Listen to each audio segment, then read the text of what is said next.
Give It To Me By would like to acknowledge that we live and work on Gadigal land. We acknowledge the traditional custodians of this land and pay respects to elders past and present. Sovereignty was never ceded. This is Give It To Me By, the podcast where we talk about anything and everything from a bi plus perspective. I'm Chad Barnier. And I'm Steve Spencer. Together, we're diving into the real stories, the challenges, and the celebrations of the bi plus community.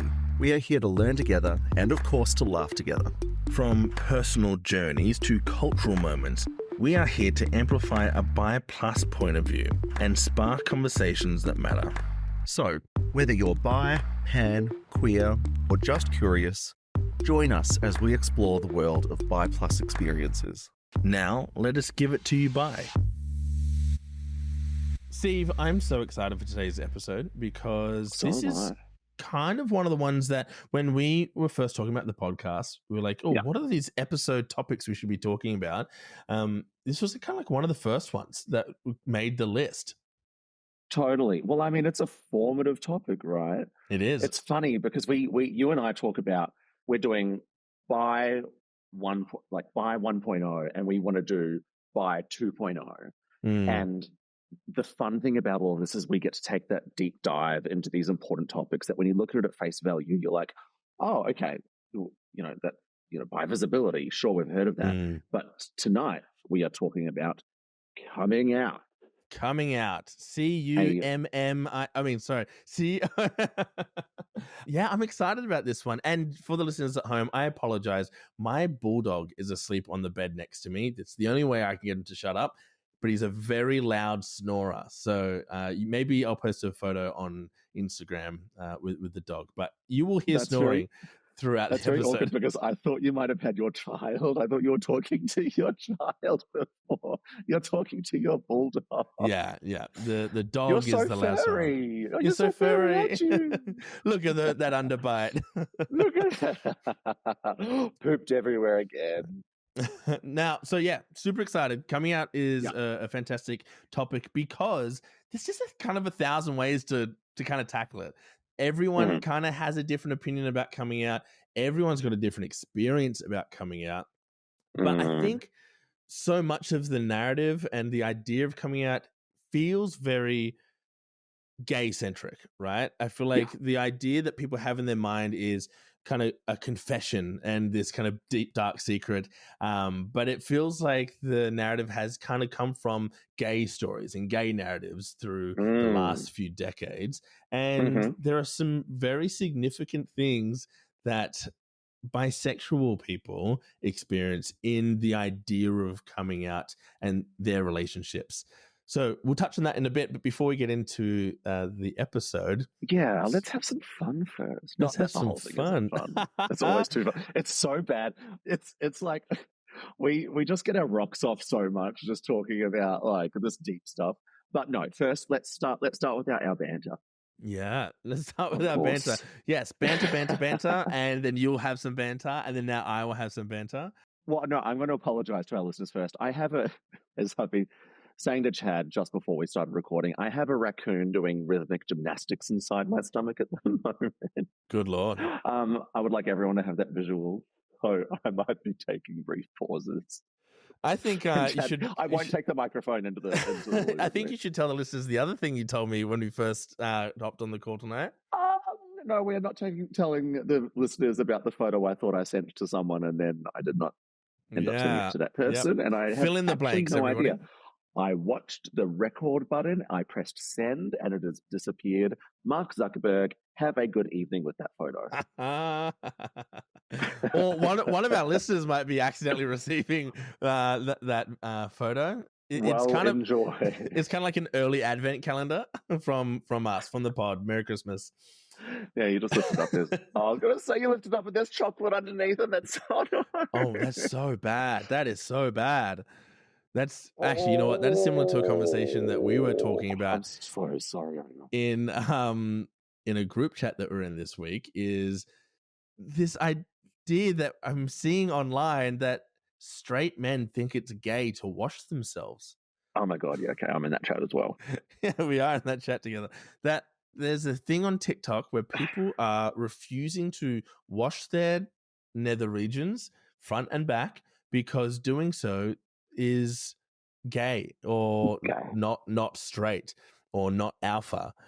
And that's disgusting. No, there's not enough bi visibility out there for them to say it's yeah. It's not. You know what? Let's strive. Yeah, let's strive for bi visibility, but just below that line. I want these straight guys who are not wiping their bums to say like, oh no, that's too bi. Like I wish we had that. I wish we had that level of visibility. I'm happy without happy it. Man. If I had straight men saying that. Wow. I just really didn't enjoy the photo of the sheep that you sent through of the dags. Oh, yeah. not great. My dad grew up on property and he would talk to me all the time about the dags that have to cut off sheep, and it's a horrible visual for those listening at home. I'm from a 300-acre cattle farm. I've seen some shit, literally. Are you? That's cool. I am. Didn't you know that? I knew you were from farm, but I didn't know it was a cattle farm. That's super cool. Oh, yeah. This is maybe a little bit of a teaser for one of the next episodes. We're going to be doing a get to know you episode, which actually we're going to be recording the day or the day after this episode comes out. So here's an early call to action for everybody. Get in our DMs. Send us some questions. We've heard from a lot of people. Hey, we're loving the content, but we'd love to get to know you guys. Like what are you about? Who are you? Where are you from? Tell us about the cattle. So send us some questions. What do you want to know about Steve and I? And we're no topic is off limits. We're an open book. It could be an AMA. There we go. Yeah. Ask me anything. Steve, is there any topical things in the news that you've seen this week? I've got one. It's actually going to be a bit of a whinge. This is going to become an agony aunt segment. Please go. Please whinge away. So on social media, on Instagram especially, I've been doing a lot of commenting on memes. Now, I don't normally do that. The number one rule is don't read comments and don't add comments onto content that is just anyway. Okay. Never get into internet arguments. Bit of context. There are memes going around, and this throwaway joke, these lines saying, "Oh, I'm bisexual, but unfortunately, I'm still attracted to men." I'm like, haha, that's a funny joke. Men are awful. Blah blah blah blah blah blah. But then, like, when you think about it, and like I empathize with that. Like, misogyny is awful. The way women are treated by men is awful. Can be awful. But these memes, they're shared in queer groups. They're shared especially in bi groups. And I'm just thinking, the only men that are actually seeing this, it's bi men. It's other people in your community that are seeing this. And I'm just thinking, don't kick us when we're down. I know 100% that the bi women that are like posting these sorts of things, it's a funny joke. Like every bi woman I know just absolutely adores bi men. And bi men absolutely adored by women. And so bi men, we get a bad rap. I look at that, I'm like, oh God, am I attractive to anyone? Just to go up our the last episode, I know we don't have to be attractive to everyone, but am I attractive to anyone? If bi women think of this about me, is there any hope? Of course there is hope, because no one actually believes that. So let's just throw that sort of line of joking out the window. It's old, it's outdated. We don't do that. We don't say that sort of stuff anymore. I know the meme that you're talking about, because I also commented on it, because I also had the same opinion as you. Well, there are a few going around. Like they're just multiplying. We need to stop it. So I am of a similar opinion as you. Let's not hate men. I made a post, a comment on one of those. Actually, you know what? I'll read my comment. I said, hey, can we stop with the "unfortunately I still like men" narrative for bisexuals? I know this is often said in jest, but us bisexuals love men. It's not unfortunate byproduct of our attraction. It also plays into the erroneous idea that for women, if I could just escape the man love, I'll be queer enough. And for men, that our queer love is somehow faulty. Maybe I'm just straight. And for men in general, that we're just unlovable. And there were some good comments replying to me saying, yes, but it's critique of like men in general, which, hey, I'm here with you. But totally. I got 450 likes on that comment. So there's a lot of people who share the sentiment of like, hey, my love for men isn't unfortunate. I actually quite love men. Yeah, it's heartwarming. Every time I see those memes pop up, I see 100 comments saying, don't say that, 100. So I think we're growing up a bit. It's also an interesting thing to think about with social media is I will use social media, you will use social media, but also so will like our parents' generation, and so will our kids' generation, and we're all on the same platform. It's not like we're on different platforms based on our experiences or anything like that. We're all having that conversation. So someone who's only just coming maybe into their kind of queerness, or someone who's been queer and out and proud for 50 years are kind of in the same melting pot having conversations about something. And so there's, no matter what, bound to be some kind of contention, which is just this unfortunate truth of social media. Totally. And I just look back on my own experience. It was such a struggle for me to come out the topic of today's episode, because I genuinely thought a woman will never love me, will never love me. And that has turned out to be very, very incorrect. Not to brag, but because I underestimated women. I underestimated my own ability to be loved. Yeah. I wish someone told me that when I was younger. Well, here's a bylight to counter some of the neg kind of conversation. Guess what? We might be getting some visibility after all. Well, I discovered on Reddit, and then we confirmed it. Netflix currently has, and I think it's a temporary thing, but we'll see, a top category for bisexual media on their platform. Woo! It's kind of insane, and we'll share the screenshot. It's the category is called "I'm Bi," actually, which is a quote from Heartstopper when Old Mate came out, and it's got a few other things. Oh man, it's got Heartstopper, it's got Sex Education. Bizarrely, it's got Baby Reindeer there too, because yes, the character's bi, but they feel kind of I know incongruent with each other. It's a bit funny. Yeah, I've read comments about that, the inclusion of Baby Reindeer, but it is the genuine experience of a bi man, so hell yeah, it's included. Yeah, but how cool is that? We're on the world's largest streaming platform. We are a category that may spark a conversation with somebody. It may affirm somebody. It affirmed me, and I'm a 32-year-old. 32? Yeah, I'm a 32-year-old dude from Sydney who maybe I didn't need it, but I appreciated it. I can't believe we're the same age. You are so much more mature than me. I still feel like a baby in nappies. It's just the beard. It's just the beard. No, you're so sorted out, and I don't even. You're older than me. I don't even know how to clothe. Wow. Same age. You've just read me, dragged me. Okay, so here's another. I got two fun ones. Our Bicon mother, Lady Gaga, got engaged. Oh, mum. We gorgeous. Also, this week, Rebel Wilson has gotten married. Auntie. That's super cool. But on a local level, let's just say she put a ring on it. She put a ring on it. Yeah. On a local level, we are so excited in Australia because in Victoria, two of our largest Victorian bisexual groups actually merged. The Melbourne Bisexual Network and the Bisexual Alliance Victoria on BiVis Day, they merged together to form Bi Plus Pride Victoria. And the cool thing about it, it's actually also supported by the state government, who invested $32,000 in the move so the organization can release research highlighting biphobia and biracia. Fund Bi Plus organizations, people, and they are doing it. Wow. Congratulations to the advocates in Victoria that made that happen. Yeah. Because I don't know too much about the history, but you know, the fact that there were two organizations in the one space, now to come together and achieve that. Yeah. That's awesome. We have to get them on the pod. Yeah, absolutely. And $32,000, it's funny, depending on the worlds that you live in, that might seem like a lot or a little, depending on like what you do for work or your life circumstances, whatever it might be. For context, most grassroots organizations work with like under $1,000 budget every year.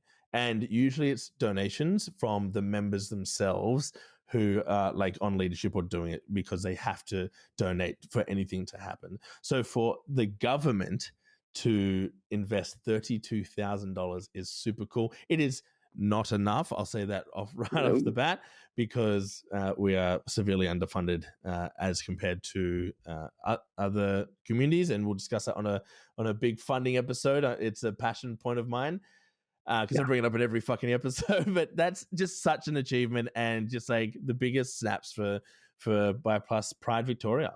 That's so brilliant. And I have one more thing. Yeah, to please. Wow, announce. we've got a few. Of course. So after this podcast comes out, everyone, this Saturday in Sydney, we are co-hosting the Bi Rainbow event. Now that's BUY, as in It is purchase. BUI. The Bi Rainbow event run by the Sydney Gay and Lesbian Business Association. So the Sydney Gay and Lesbian Business Association have invited us, Give It To Me Bi, to co-host the Bi Rainbow event, which is absolutely awesome. Yeah. We're going to be waving our flag in there, and they've been such amazing collaborators, really welcoming, and just really keen to have a big Bi Plus presence in them, of course. And so everyone, you can come along to Paddington Town Hall this Saturday, the 19th of October, and you can come and see us. You can be interviewed by us because we'll be going around and doing box pops, and you'll see us up on the stage having some chats and presenting some prizes. It's going to be awesome. So it's sort of our first live event, which we're really looking forward to. Yeah. So come see us there. And a fun fact: the Bi Rainbow event is actually the precursor to the Mardi Gras Fair Day. Yeah. So before there was Fair Day, there was this event that they ran decades ago. So it's actually, if you think about what Fair Day is, all those stalls and everything, it's a smaller scale of that. Can't wait to see you there. Well, let's chat about it. Let's talk about coming out. This is, like we said in the intro, a really interesting topic because I don't think anyone has the exact same opinion or viewpoint of what coming out means, or it's definitely not experience. Yeah. Totally. Of what coming out means to them, how this manifests in their world. And what I love about it is it's almost kind of what we were talking about with Christy last week is the word bisexual doesn't mean the same thing to different people.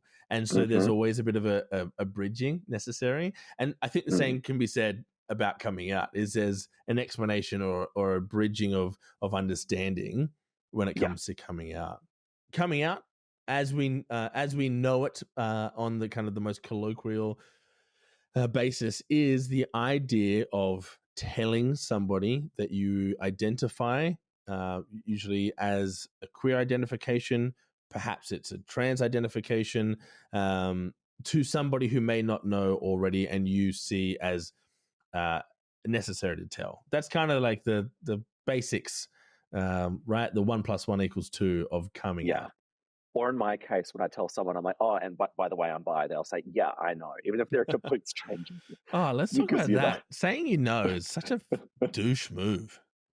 I kind of like it. Actually, I'll tell you what, when I came out to my dad, so like that one case is just because I talk about it a lot on the internet.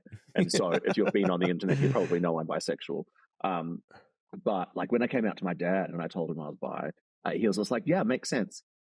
And that was the most affirming thing. Yeah. That's different. Hear. That's different though. Different. Oh yeah. You know what? It's kind of like when you announce a pregnancy or an engagement and someone says, I knew it. It's like, is this for you? Who is this for?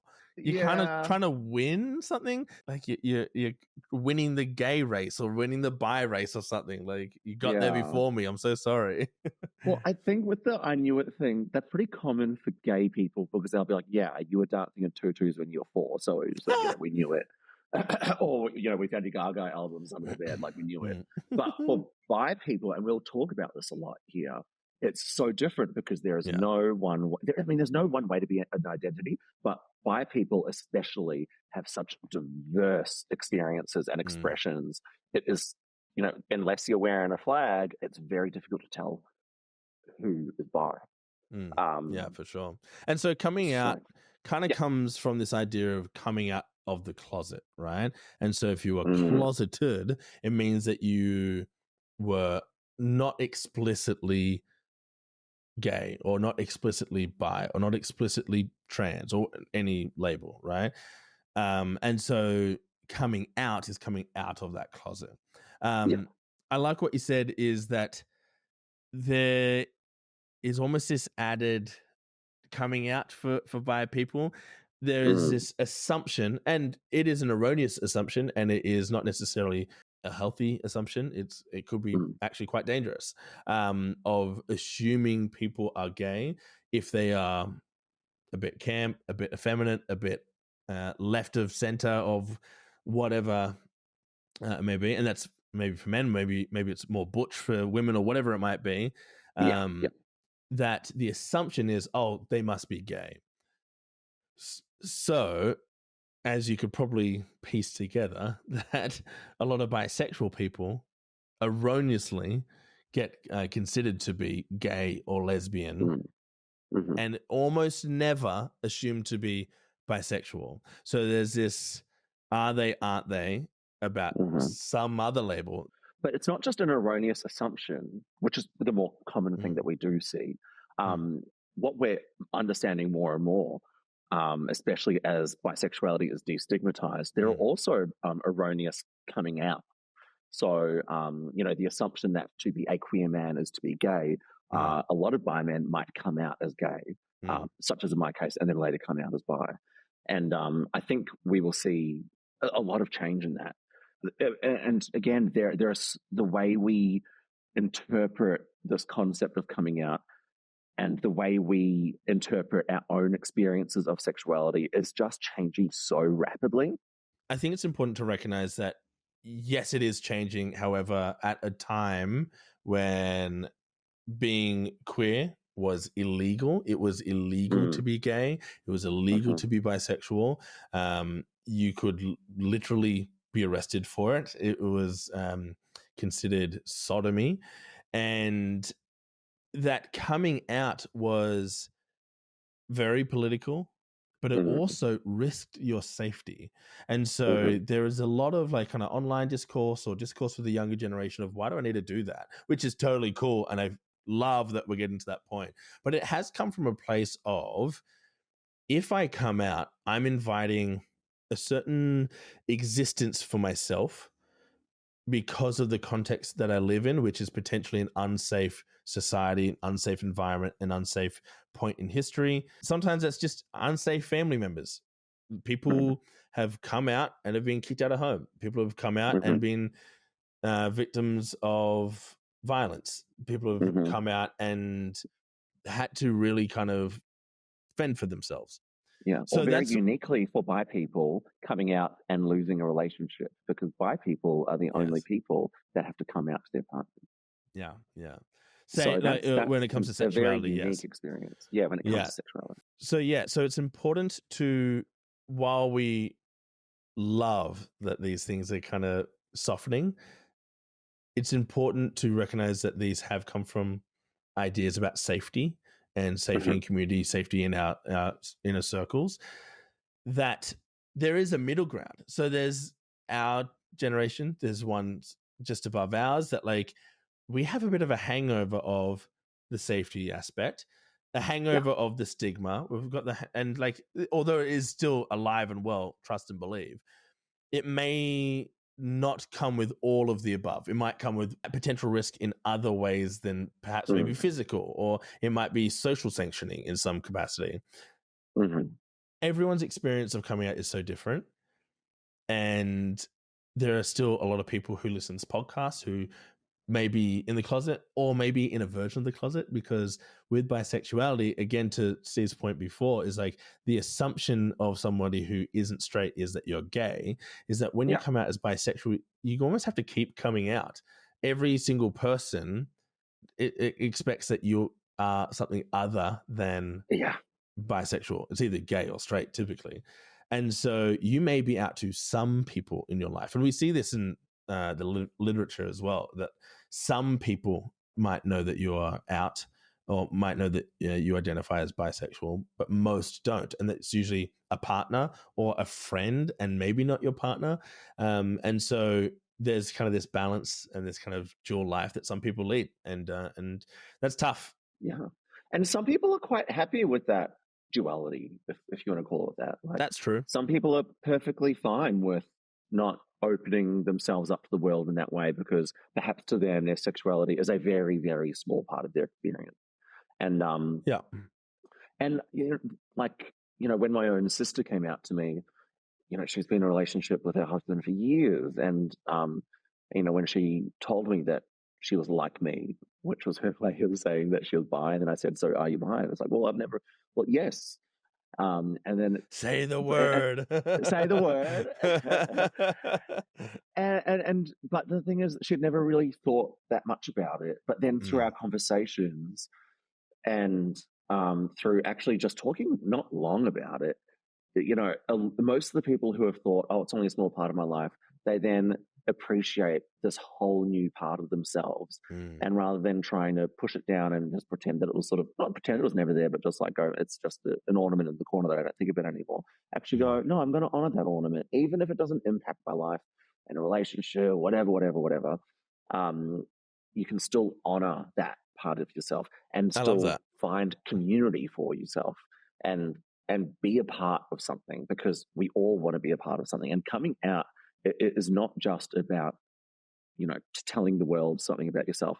It is also about finding your people, because especially for bi people these days, this is what it was like for gay people back in the day. You'd come out so that you could find community. Now it's quite prevalent. It's very normal to be gay. In many parts of the world, it is absolutely not normal to be gay, and gay people are heavily persecuted. But where we are, to be bi is still to be abnormal, and it is still can be difficult to find bi community. And coming out is a powerful tool to be able to find people just like you. Yeah, I love that you said find community. It starts to kind of speak to the idea of what are some of the positive things that can come from coming out. Like coming out, as we've kind of provided the context of, has been a scary thing and has at times presented risk, but the risk is usually associated with some kind of reward. Typically, that's why it's not just called the cost, right? Yeah. Risk usually means that there is a potential for an upside, and community is a huge part of that potential. Meeting you has been a part of that community for me, which is wonderful. Meeting so many people in our local community, which is often quite tough and tricky to do because bi plus spaces are few and far between. We kind of exist in all spaces. We exist kind of in the in-between a lot of the time. And so there are hopefully people in your area that are doing explicit bi social events. If not, we could organize one together, or we could start one. Do it. Highly encourage. If you're looking for something that's not there, do it. Hence why this podcast because there exists. are people that want the exact same thing as you. Totally. If you're thinking it, someone else is too. Absolutely. What are some of the upsides you see from coming out? Well, I look back at my own coming out, and there were a lot of risks and a lot of loss. I lost friends. I lost face. I didn't lose dignity. People tried to take away my dignity, but I refused to have it taken off me. And I feel like I lost a lot of time. But very quickly, I realized, well, the reason why I came out is because I didn't want to sit in life's waiting room. I wanted to live my life the way I wanted to live it. And most importantly, I wanted the world to see me the way that I see myself. And so just to actually have that, it's like waking up. For me, it was like waking up on a sunny morning. Like, I don't care that there's like a rubbish truck making noise down the street. How beautiful is that sun? That's how that's what coming out was like for me. It was just a beautiful sunny day, and nothing could take away from it as much as people tried to take things away from that moment. So it was rough. That's beautiful. Then, right. Did you do poetry? Rubbish trucks. Catch Steve at the local poetry slam. But it's so difficult to put into words. So what I do is look at myself. I tell people, look at me. Look at what my life was before I came out to how it is now. I was a wreck before. My life was in turmoil. I hated myself. It was horrible. And now I love life. I'm happy. I am surrounded by love. I'm living an authentic life. I have community. I have you, Chad. It's so hard to put into words. And so it's more about demonstrating the upsides of coming out. How could you not want this feeling? Number one, that was beautiful. And I love that. And I see that in you as well. I feel like we met each other when you were kind of a baby bi. I know that you've been bi your whole life, but like more publicly out that I see this. You are a thriving individual. And like I love my to see skin cleared up. My skin cleared up. My substance abuse issues went away. My Guys, misery throw went out your away. Like Roaccutane. Just come out. That's it. my hair became so silky. Oh Like, my gosh. but genuinely, all of things actually did genuinely happen. So Because funny. a lot of people may not be unhappy before they come out, but in my case, I was, because I was holding a secret. I had to live a life in secret. All of these things, and for me, it was just really important because I needed to live my life. I love that you're saying that was your experience, because it makes space for other people and their experience. Because, like, again, it's all different. Someone could not be out explicitly and have a fucking great time, and maybe that's you listening to this podcast. Like, listen, I know I'm bi. I am attracted to all these honeys, but I'm cool with it. I'm happy to just kind of keep it on the DL, however that looks like for you. And in this season, I don't need to do that. I honor it, knowing that I just love myself in whatever way I love myself. That's also super cool. Like, I love that. Some people need that kind of catharsis of coming out because it feels like a capped, shaken bottle, where it's like, please just take the cap off. And it's it's sometimes it is big, and sometimes it is that eruption, and that can have a bit of a fallout, or that can have some consequences. That I know, I don't say consequences in like your coming out will do this, but because we live in a context of the people we engage with daily, other people will have consequences for your authenticity, which is unfortunate. Sometimes that can be good consequences, just by the way. Oh my God. Can I tell some very good and very fun Go for it. and wonderful.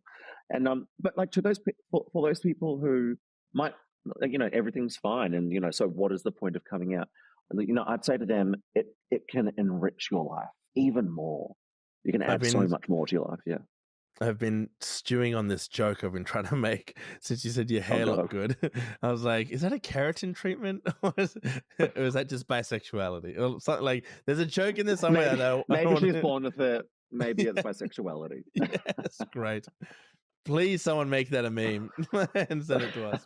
Well, you've got the long luscious locks. I can't really talk. I've just got this weird mullet that's just hanging out. My gorgeous long locks. I really do feel like this week they are long. Like, I'm starting to feel like I have long hair. I can officially say that you have long hair. I love where this is going, because as these terms evolve, as our experiences evolve, and we move from having no visibility, no representation, and then our siblings in the gay community, in lesbian community, they kind of have a little bit more visibility. What we start to see is coming out loses a little bit of its, I want to say sting, but sting's probably the wrong word. The coming out almost feels like it's associated with a confession. Like, there's a guilt, like an underlying guilt attached to it, where like, oh my gosh, I have something to confess to you. And we start to see that idea get picked apart, and we move into the idea of inviting in, which I've always found to be really beautiful. I think some people can be a little bit saccharine with it, where it feels a little bit too twee, but it is beautiful. Of like, I think this is it's almost a transition. We're rebranding coming out, everyone. Yeah. Like, well, inviting in almost feels like this really beautiful bridge from the coming out that we know to the who gives a fuck, like, why, what is coming out? I am who I am, right? And inviting in feels like that bridge between those two realities. And it's the idea that, like, it's not a confession, and you don't need to come out to people who don't serve you and aren't going to support you. You get to take the power back and choose, I'm going to invite this person in. I'm going to, that's Susie. I love that Susie is my default name. We love Suze. I also have never said the word Susie before until this podcast. I've said it every episode. Strange things come out when you start a podcast. Yeah, maybe that's it. Yeah. And so like I can choose that Susie and Tim and Jorge or whatever, they're my 3 people. I'm going to invite them in. They're in my circle. They get it. No one else needs to get it. It's my version of truth and authenticity. That's beautiful. So Chad, like this concept of inviting in, it seems to be something coming from like younger generation. Like I mean, in our generation, I think the term coming out is still used because we're still influenced by the older generations, but the kids, to say a very patronizing word, but I just love saying it. The kids are just flipping the script on everything. And also we do see, and we understand very well looking at demographic data that society is destigmatizing bisexuality. More and more people are identifying as bi. So it's less becoming that confession style, that sort of connection to the persecution of former years, and now becoming a celebration. So what do you think of that sort of idea of it being a celebration rather than a... Bitch, I'm so here for that. Like fucking break out the parade, the 76 trombones. Like I'm here for it. Like you don't get my musical theater references. Nope. Yeah, I like make a big party out of it. Actually, I've seen some really bizarre ones where like parents throw coming out parties for their kids, and it feels like you were wishing for a queer kid. Like it feels a bit funny, but yeah, slay, like celebrate it, of course. We see this definitely a lot more because of social media, and I think once one person gets to celebrate it and then maybe celebrate it publicly, other people get to see, oh, that's cool. Like we get to like party about just like this cool thing that I am. Like awesome. I think social media plays such a big role in every kind of corner of any of our discussions if we're talking about modern identifications. And there are so many awesome parts of social media. There's some unfortunate things as well. Like you would have seen when Heartstopper came out. Is it Kit Connor, who plays the character who comes out as bi? People kind of forced him to come out. Like he was accusing him of queer baiting, all that kind of stuff. Do not get me started on the queer baiting thing. It is 9 times out of 10 biphobia with a different label on it. It's just horrendous. The public outing of people, actually, that's something we could talk about a little bit on. Obviously, coming out is the idea of outing somebody else and taking the power away from their preferred way to come out if they want to come out is something that is frowned upon. If you don't know, most people would know that. But because coming out has so many potential risks and safety factors tied to it, especially because we live in a modern age where we're not just talking about this is like your local group of people. We live in a global community. And as Steve rightly said before, that there are parts of the world where being queer is punishable. It is frowned upon, all that kind of stuff. It is absolutely normal, but it is not necessarily culturally accepted.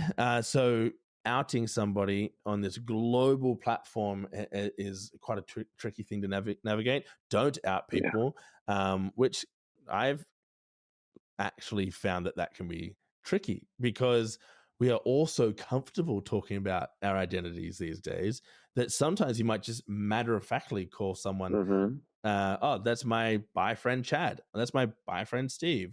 But you actually don't know the context of which you are saying that to somebody and how that person feels about those things. That I've done it. Absolutely. I've said, oh, that's my bi friend Steve. And obviously we're on a podcast together talking about these things, and we're in promo photos talking about these things, but I don't know what that person thinks about bisexuality, and now their first impression of Steve is that identity.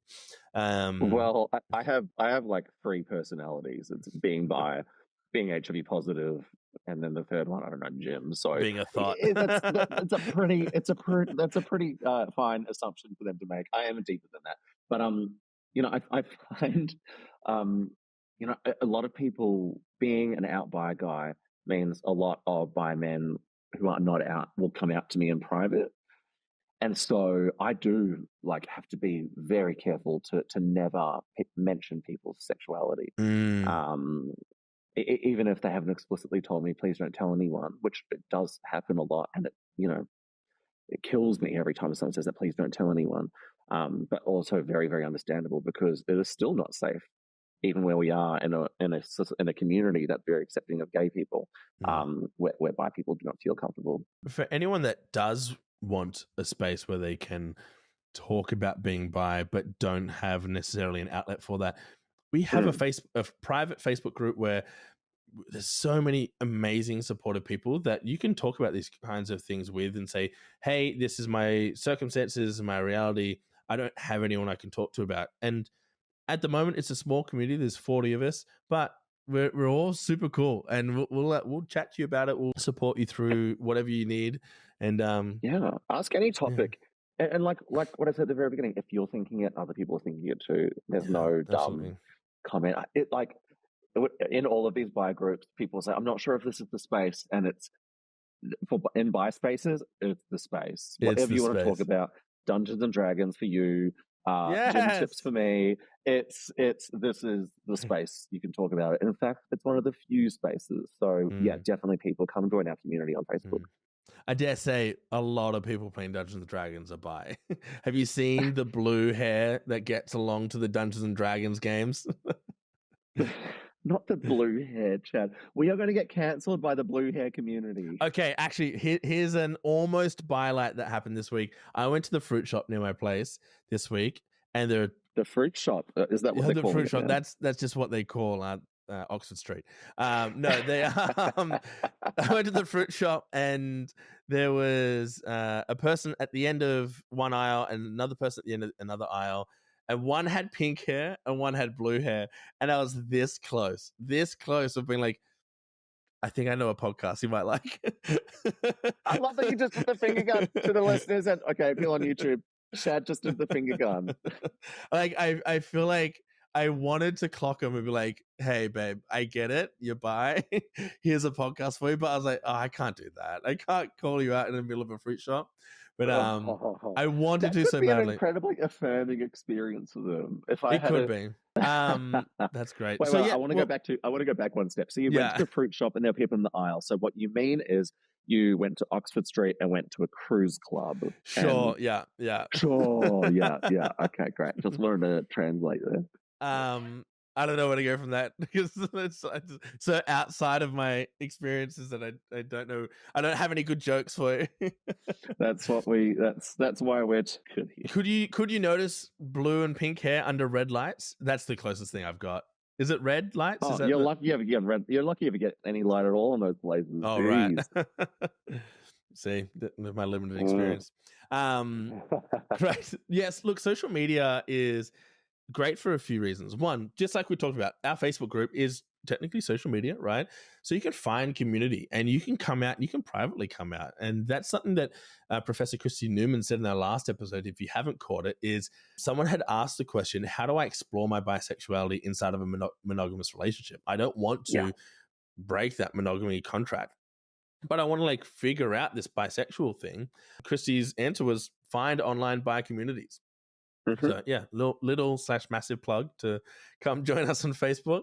There are myriad ways to come out. It doesn't necessarily look like a handwritten letter to mum. It can be your version of coming out could be finding your bi gamer community, finding your bi D&D community, finding those little communities is coming out, because in that moment you are telling people, I am like you, I am part of your community, and that's really powerful. Yeah. And so there are lots of different ways to do this. And so that's another way that we're sort of flipping the script on what it means to come out or invite in. It's that it no longer just looks like this pronouncement to the world. It is about the way that we are admitting it to ourselves, and then the way that we're moving through the world, what communities we're joining, and then even the way that we signal ourselves to the world. So some people might not, I do see online oh, I'm not out to anyone yet, but I've got a really obscure bi pin on my backpack. So it'll be, it could be like a little finger gun enamel pin. And it's like, if you know, you know. And so that's that person's way of coming out. because that if I feels like the see safest anything way like to do that in real life, I make a point to be like, I love that fucking pin. Like the amount of baristas and bookshop clerks that I see with cute pins. I'm like, I see your bisexual pin.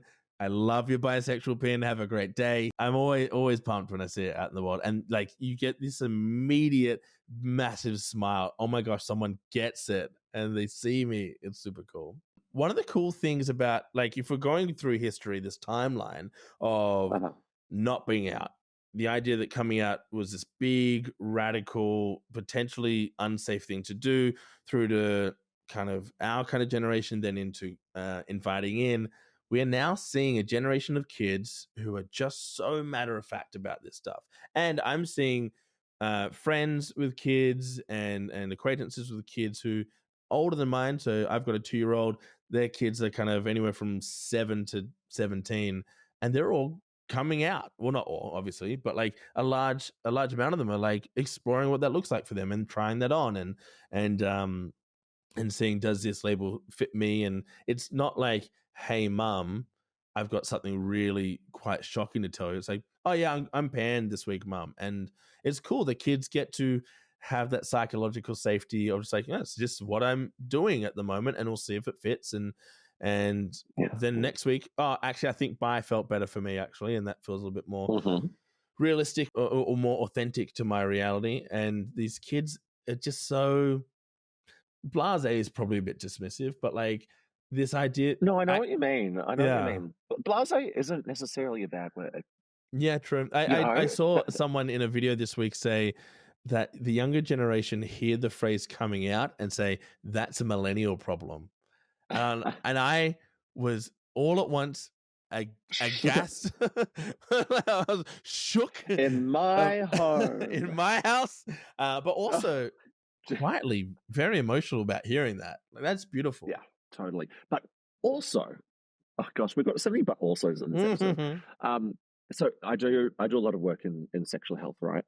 And so that's that's very gay dominated, that space. And I was doing a presentation on bisexual health and the importance of being really affirming of bi visibility in these spaces.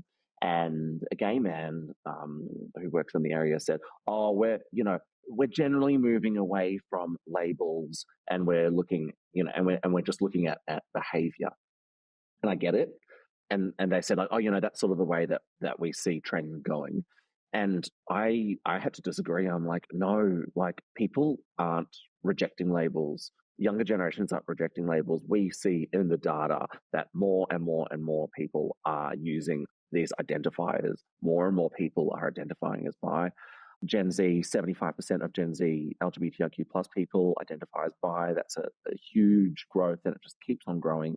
And so quite the contrary to, like, we're moving into this post-label society, this post-coming out society. We're actually just evolving it. And we, bi people especially, are rewriting what it means and are embracing this. So, maybe the gay community, because gay liberation commenced so long ago and is a bit further along in its advancement, that, perhaps, coming out as gay may not be so important. Maybe you do just if you're a man, come home with a man, and that is the coming out. But for bi people, we are less visible. We have far more unique, different experiences. And so for us to apply the thought pattern around gay coming out, or gay experiences, and applying that to bi people just doesn't work. And so I really had to disagree. I was just like, no, like, we are still coming out, inviting in, letting the world know who we are, and we're doing it at increasingly large numbers. I think also to be post-label, you have to move through labels. Like we haven't really begun to have a reckoning of bisexuality labeling. It's the same with coming out. We aren't in a post-coming out world. Yeah, it's evolving. Yeah. I think we said in one of our earlier episodes that we would love for none of this to matter, right? Like, we would love to just go, who gives a fuck? Like, and move on. Everyone live their life. However, for this to be a pointless podcast, for this to be a completely twee podcast. Yeah. The goal of this podcast is to not have a reason to exist anymore, right? Yeah. I feel like a Hinge ad. What is it like? The goal of the app is to delete the app. Download it so you don't have to. Yeah. So the reason that you and I are passionate about identification is because, or I use the word description. Yeah, description, identification, labeling, and all of those things is because there are real disadvantages that our community faces. And without labeling it, how do we even attempt to face it? How do we even attempt to address those things? And a lot of people are fearful of labels. A lot of people see labels as a way to divide people, not to bring people together. It's an interesting thing. I feel like because it feels like a subdivision, it feels like is separating. But what it really does is it's like small groupings of communities that allow to say we are similar. This is how we identify. And I get this particularly from people, straight people who ask me, "What's the point of your podcast?" or "What's the point of doing this stuff?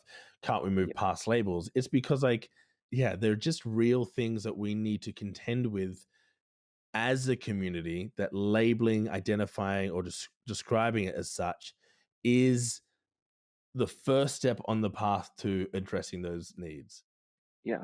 But it's how we assign resources, right? It is literally how we assign resources. It's how we budget for things. It's how we get money into the pockets of organizations and people that can support us, because we experience so many inequities. We can't live in a post-label, post-coming-out world whilst there are so many inequities that our communities face. As a researcher, it would make my life incredibly difficult if people didn't come, doing a survey and ticking bisexual is an act of coming out. And our world would implode if people didn't give us that data. It would just have terrible consequences, not just for individuals, but entire communities. And so in that way, we should also view inviting people in or living authentically or coming out, not just as something for yourself, but as an altruistic act, in that you are actually contributing to the wider community. And, why do I need to come out? It's not a big deal for me. You coming out adds to our visibility, and you are actually helping people. You have no idea the ripples you can create, not just in your small space. If you come out, you might make 5 people around you feel more comfortable to come out. And one of those people might be the people like me who really struggled. And so you can really help people that way, but then also you're helping a wider community as well by doing so. Steve, I have to say, I fucking love you. That is so true. The altruistic point of view is something that kind of you and I kind of battle with this a bit. We have a lot of people in our community that we love and adore and want to honor their experience, and live your life the way you want to live your life. But because of the work we do, we see that if there isn't a community to be served, or if there isn't a community putting their hand up saying, I need help or I need these resources, then no one will give them to us. And so saying, I'm just doing me, I'm just living life, that's awesome, babe. I love that. However, some people you really care about who are very, very similar to you could use the help. Yeah, I guess I almost want to pose a question. Is coming out still necessary? Is coming out still relevant in today's world? And I know that there's a lot of nuance to that question, but what do you think? I think it is, because when we don't live in that utopia yet.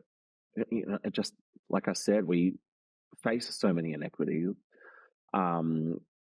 It is not a dividing thing. It is a uniting thing. It is how people have connected with others. And we know, every bi person who has come out knows the enrichment it can bring to your life, no matter what experience you're coming from, the incredible enrichment it brings. And so I think even for a very honorable reason of happiness, beyond the other very good reasons of altruism, of contributing to society, all that sort of stuff, just the happiness it can bring, I think it is still incredibly relevant. It's That's an beautiful. important human experience. It's something that we've been told doesn't matter by people who haven't experienced it. And probably serves for us to not come out. You know what I mean? Like, it Yeah. serves other people to keep us in the dark. Quite. Yes. And nothing good happens in the dark. At least not around you. Unless you're at the fruit shop down aisle 3, was it? With the aisle pink 3 between the glory hole and the sling. Great. Well, I wonder, and this is a question that I don't know the answer to, and I don't think you will, but I think you'd have a good take, is because Steve, you'll have a hot swing at it.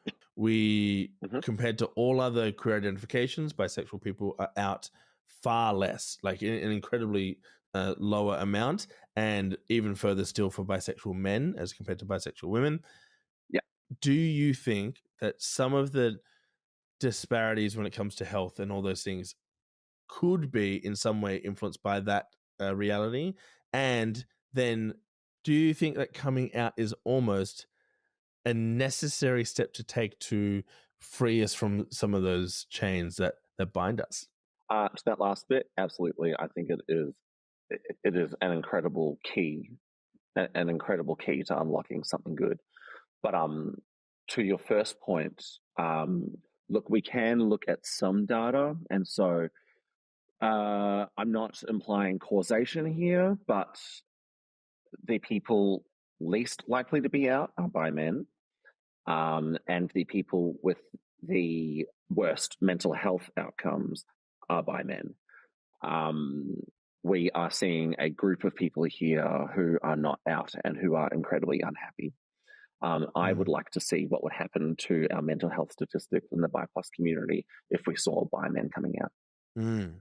I mean, even just referencing your story that you mentioned earlier, that before coming out, you would have been a statistic that fell underneath that health line, right? Or the standard that we want to hit, right? And afterwards, mental health, substance use, all these things have improved. And your point before, like the fulcrum point, the tipping point, was your coming out. Yeah, it was. It 100% was. I do tell people, look at me before, look at me after. The proof is in the pudding. You know, I'm not going to say I'm a proponent of coming out, because people have agency, and you do, you boo, whatever you want to do. But I do just say, but look at what happened with me. And I mean, just got real good. 1 + 1 doesn't equal 2. I'm bisexual. I've been bisexual for a long time. I've also been in and out of depression many times while being out. They don't like coming out does it's not a rigmarole in here too these days. Does not exclude you from the realities of life. We're not saying it's perfect up here. There's a clown. The elephant's gone loose. Where's that? Can you hear that music as well? Look, it's a rigmarole up here. But when it comes to life satisfaction, 100%, my life just changed so much, and was just enriched so much. And so, you know, I do tell people that it is something, and especially other bi men, because you know, on one of those surveys, I would have ticked that I was bi, and I would have been those not out bi men. And you know, we know from, say, the Who I Am study, the largest study in the world on bi+ mental health that was run here in Australia. We know that from a lot of the testimonials of respondents, and that it was things like, I'm afraid of what my family would think, my friends would think, what my partner especially was a big one, what my partner would think. And these were all the same fears that I had. And I will tell you what, yes, I faced a lot of shit, but so many of my fears were just completely unfounded, because they were things that I was sort of told by other people. You know, you'll be rejected if you're bi, you're unlovable if you're bi, all those sorts of things. We've gone through the myths already on one of our episodes. That's my experience. It's not always going to be easy. It's not.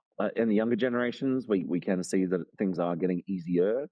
For generations before us, it was a lot tougher, and we really need to honor the generations of bi people before us who absolutely led the way for me to be able to say the things that I'm saying, and for us to have this space. Yeah. I know that there are people listening to this podcast who aren't out. And I also know that people listen to the podcast who are our age, older than us, who are potentially struggling with the idea of coming out. And again, this isn't us saying you need to do this to be happy. But if you see that as something in your life that you want to tackle and you want community, or if you want support, we can be that support for you, and our community is there for you.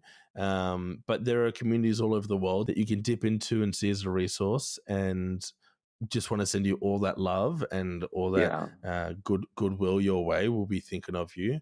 If you're not out and you're listening to us, like, we see you. Like, yes, you listening right now, like, we see you, and you telling yourself and you listening to us is an act of coming out. And if this helped, we love you. Steve, I'm interested. At the top of this episode, you said to me, Chad, I think you and I are going to differ on some things. I'm interested to see what it is. I think we've been pretty similar. What was your fear, or what did you think we were going to differ on? I was looking through your show notes. So for everyone, like, not to reveal how the sausage is made here in the Give It To Me by Studios, but, I was looking through your show notes. But you're posing the important questions, challenging the validity of coming out, inviting in, living authentically, all that sort of stuff. But I think it's important to ask these questions because these are things that are said to us. Why do you need to come out? Like, why do you need to do this? Why do you need this podcast? And I think it's important that we challenge that and actually show that these things are important. So at the end of the day, fine, we've agreed on a lot of things. Well, I think it's one, we will often come to a consensus that's you and I are pretty either very similar or always honor each other's experience and point of view.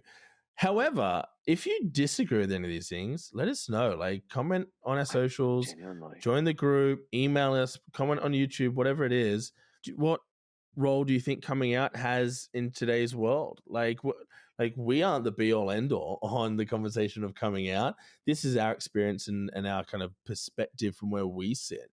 But you might have a totally different perspective. I was talking to someone just this week who was saying that they think that it is actually quite dangerous still for bisexual people to come out in the context of where they live and their experience. And so, like, if you have an alternate opinion to us, I would love to hear it. We are super excited because so I'm traveling soon, and so we're going to be batch recording a bunch of episodes in the next coming days. One of those episodes is kind of been requested a few times from people, is a bit of a get to know you episode, like an AMA, ask us anything. And so we're going to come up with a few kind of questions to ask ourselves and each other, but would love to kind of figure out, like, what do you guys want to know about us? Like we said at the top of the episode, we're an open book. There's nothing's off limits. And before you all ask, yes, it is. I didn't know you had a piercing. Wow. I was dying to know. So we'll be posting on our socials over the next few days about asking us some questions. We'll stockpile them all, we'll organize them, and we'll kind of ask them of each other. If you are interested in how Steve is so incredibly ripped, I can answer that one actually. Eats a lot of eggs. That's kind of that's the answer. I need to get my cholesterol checked. And I want to know how you keep such luscious locks. Luscious locks, double shampoo, only in the roots and then condition the ends. It's great. Yeah. Oh, on the guys with skid marks thing, like there were lots of jokes about why did you go? We're bringing the skid marks in the dags back. No, there were like all the comments about like men using 3-in-1 stuff in the shower. So I'm glad to hear you have a whole regimen. So like 2 years ago, I was very concerned about going bald. My father is bald, my brother is bald, and for some reason I had hang-ups about it. I have big car parks. My hairline is receding. So I shaved my head completely. I went completely bald. And then when I had my little one, I decided. Well, I also like when I shaved my head, I was like, actually, kind of fuck with this. I kind of a bit of a slay. I like a beard and bald on top. But then I just decided no one's going to see me for like 6 months. I can get rid of the awkward stage by just wearing a beanie every day.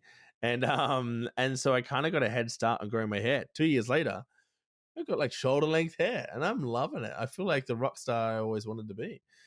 So that's my hair story. And when we reach 5,000 followers on Instagram, Chad is going to dye his hair blue. Oh, yeah, I'll dye. You heard it here. Finally, I can fit it with my Newtown people. 5,000 followers. We are dyeing Chad's hair blue. Listen, if we hit 5,000 followers in the next 6 months, I'll do anything you want. I'll get a tattoo. I didn't know you imposed that timeline at any point in the future when we get 5,000. Well, we're going to get 5,000, but like it'd be impressive if it was in the next 6 months.